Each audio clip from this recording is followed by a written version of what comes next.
Quantes vegades no hem dit que tot això es comença a solucionar, has de fer una inversió en temps, també en diners, també en recursos, perquè els joves que demà passat seran conductors arribin en aquell moment amb aquesta circumstància de responsabilitat afegida, no? Haver-los anat envernissant de responsabilitat abans que agafin el volant. És fonamental. I aquesta lluita l'estem guanyant. I li donaré un parell d'exemples. Normalment el que estem aconseguint són dos tipus de canvi. D'una banda, els més grans aconseguim, per exemple, amb multes, amb radars i amb els punts, canviar els comportaments. Modificar l'actitud costa molt. I aquest del de Torredembarra, Déu-n'hi-do, eh? Sí, el de Torredembarra, o ara hem tingut algun problema també per aquí al Baix Llobregat amb algun radar que vam posar en una carretera on ens havia repuntat la sinistralitat.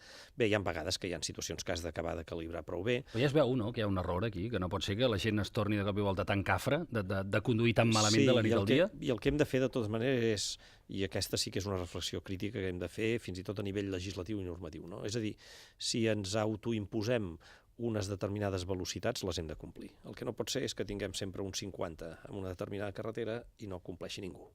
O una de dos, o aquell 50 està mal posat, o és que estem conduint molt malament i fa falta que fem alguna cosa per modificar l'actitud. Són tants milers de persones que... Doncs vol dir que hi ha alguna cosa que no funciona prou bé, no el radar. El 50 deu estar mal posat.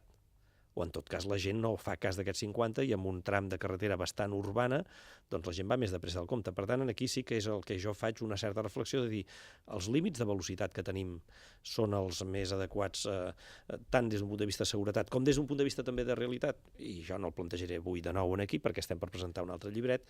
Ja, però de passada, ja que m'hi porta, escolti, no li faré fàstics. Li dic, home, jo crec que ja en autopistes avui que tenen unes condicions de seguretat formidables que segurament permetrien que ens féssim una certa reflexió, com han fet a Europa, de si el límit de 120 km per hora que mantenim des de fa més de 25 i 30 anys a les nostres autopistes té avui alguna possibilitat o algun marge de reestudiar davant de les mesures de seguretat que tenen les carreteres, de les tecnologies que incorporen els vehicles, del nivell de conscienciació i d'educació viària que hem anat guanyant, perquè més aviat en aquestes grans carreteres és on tenim no un repunt de la sinistralitat, però bé, no és el debat que tenim avui. Sí, jo crec que, escolti'm, si quan passem als Pirineus podem anar a 130, jo em pregunto què tenim de diferents els francesos. Sí, ells parlen francès i nosaltres el català, no?